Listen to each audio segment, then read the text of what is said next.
everyone, welcome back to my YouTube channel. ඉතින් අපි කලින් වීඩියෝ එකේදී කතා කරා intro එකක් statistics වලට. එතනදී අපි කතා කරේ what is statistics, why we study it and how it helps us make sense of data in the real world. ඉතින් ඔයා තාමත් මේ වීඩියෝ එක බලුවේ නැත්නම් පහළ description box එකේ link එක දාලා තියෙනවා. ඔයාට පුළුවන් ගිහිල්ලා බලන්න. So today we begin a brand new journey inside one of the most important parts of statistics, which is descriptive statistics. ඉතින් ඔන්න හැමදාමත් වගේ මම ළඟ ප්‍රශ්න තුනක් තියෙනවා ඔයා වෙනුවෙන් පාඩම පටන් ගන්න කලින්.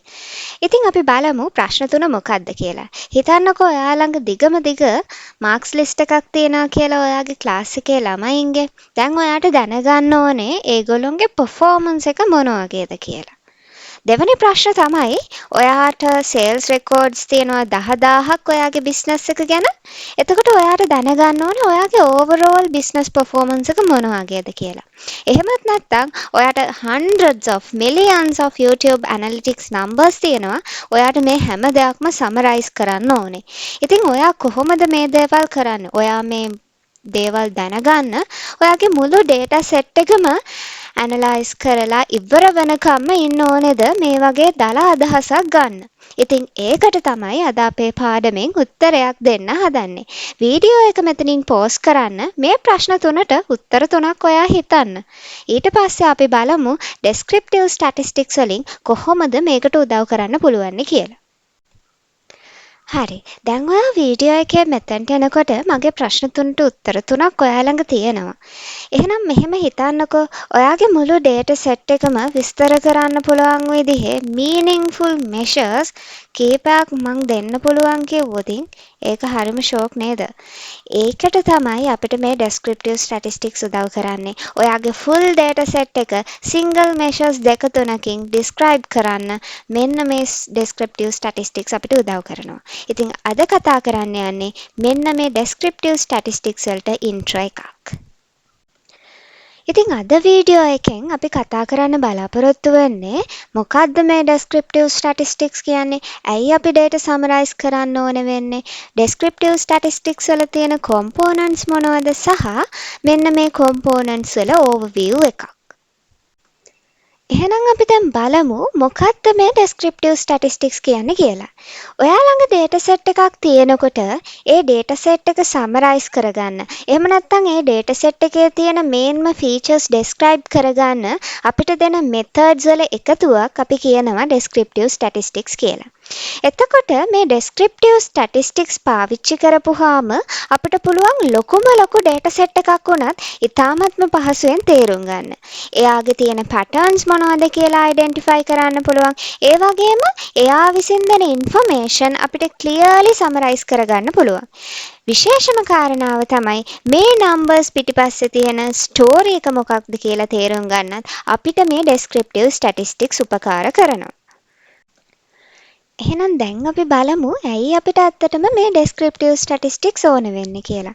සමහර වෙලාවට ඔයා ළඟ තියෙන raw data set එක හරිම දිග වෙන්න පුළුවන්.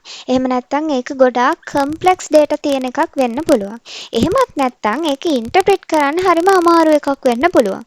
මෙන්න මේ වගේ වෙලාවට ඔයාට ඔයාගේ data set එකේ තියෙන big picture එක ඉක්මනින්ම දකින්න ඕනේ නම් එහෙමත් නැත්නම් ඔයාගේ data set එකේ තියෙන groups ඔයාට easily compare කරන්න ඕනේ වුණා නම් එහෙමත් නැත්නම් ඒකේ තියෙන patterns එහෙම නැත්නම් differences spot කරගන්න ඕනේ වුණා නම් deep analysis එකකට යන්න කලින් initial insights මොනවද කියලා බලා ගන්න ඕනේ වුණා නම් හොඳම එක්කෙනා තමයි මේ descriptive statistics කියලා කියන්නේ. එහෙමනම් ඔයා ළඟ data set එකක් තියෙනකොට ඒ data set එක ඔයා analyze කරන්න යනකොට ඔයාගේ first step එක විදිහට මෙන්න මේ descriptive statistics දිහා බලන්න ඕනේ.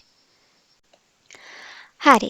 ඉතින් ඉස්සල්ලාම මේ පාඩම පටන් ගන්නකොට ඔයාලට කිව්වා නේද descriptive statistics වල තියෙන components ටිකක් කියලා. අන්න ඒ ටික තමයි මෙන්න මෙතන පෙන්නලා තියෙන්නේ. Measures of central tendency, measures of dispersion, distributions and data visualization. දැන් අපි measures of central tendency ගත්තහම මේ ඔයාගේ තියෙන සම්පූර්ණම data set එකේ මැද අගයන් වගේ දේවල් ඊළඟට වැඩිම ඇවිල්ලා තියෙන අගය මොකක්ද ඊළඟට මේකේ average value එක මොකක්ද වගේ measures තමයි මෙතනදී අපි කතා කරන්නේ. එතකොට අන්න ඒ measures වලින් අනෙත් data points කොච්චරක් deviate වෙලා තියෙනවද කියන එක තමයි මේ measures of dispersion යටතේ අපි කතා කරන්නේ. distributions කියලා කියන්නේ ඔයාගේ data set එක කොහොමද එක values අතර distribute වෙලා තියෙන්නේ කියන එක. අනිත් එක තමයි data visualization. එතකොට ඔයාට measures of central tendency, measures of dispersion, distributions කියන තුනම එකම තැනක බලා ගන්න ඕනේ වුණාම ඉක්මනින්ම ඒක තේරුම් ගන්න ඕනේ වුණාම ඔයාට visually එක බලන්න පුළුවන් වෙන විදිහට හදලා දෙන එක තමයි data visualization වලදී කරන්නේ. ඉතින් මෙතන ඔයාට මේ පින්තූරේ පෙන්නලා තියෙන්නේ distributions ටික. ඔයා ඕනම data set එකක් ගත්තොත් මේ distributions තුනෙන් එකක් හරි ඔයාට බලා ගන්න පුළුවන්කමක් තියෙනවා. එතකොට මෙන්න මේ වගේ එක පැත්තකට බර වෙලා තියෙන distributions වලට අපි කියනවා skewed distributions කියලා. මේ වගේ දෙපැත්තටම සමානව විහිදිලා යන ඒවට අපි කියනවා symmetric distributions කියලා. එතකොට මේවා ගැන in deep අපි කතා කරමු distributions ගැන කතා කරනකොට දැනට ඔයා දල අදහසක් තියාගන්න distributions වර්ග mainlyම අපිට දෙකක් දකින්න පුළුවන්. එකක් තමයි symmetric distribution සහ අනිත් එක skewed distributions. ඉතින් අපි statistics වලදී බලා ගන්න කැමැතිම විදිහේ distribution එක තමයි symmetric distribution එකක් කියලා කියන්නේ. මොකද symmetric distribution එකක් තියෙනකොට අපිට වැඩ කැලි ගොඩක් දාන්න පුළුවන් statistics ඇතුලේ. ඉතින් ඒක තමයි අපි symmetric distribution එකක්ම මේක ඇතුලේ හොයන්න හදන්නේ. එහෙනම් දැනට ඔයා distributions ගැන මේ දෙක ටිකක් මතක තියාගන්න වෙනවා.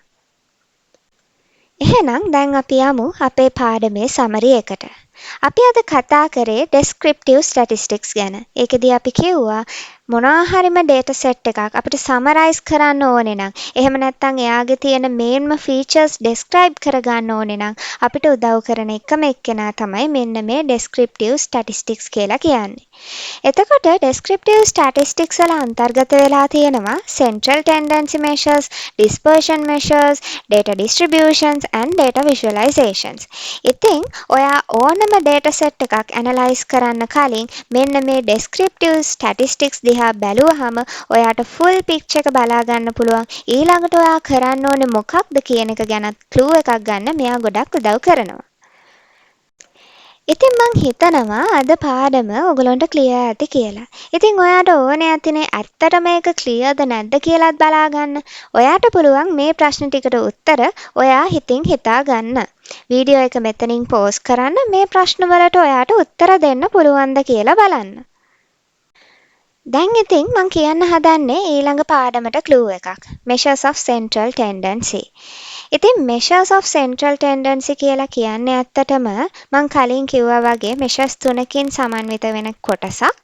mean, median, mode තමයි mainlyම අපි measures of central tendency කියලා කියන්නේ. එතනින් පළවෙනි එක්කෙනා තමයි අපි කතා කරන්න යන mean එක.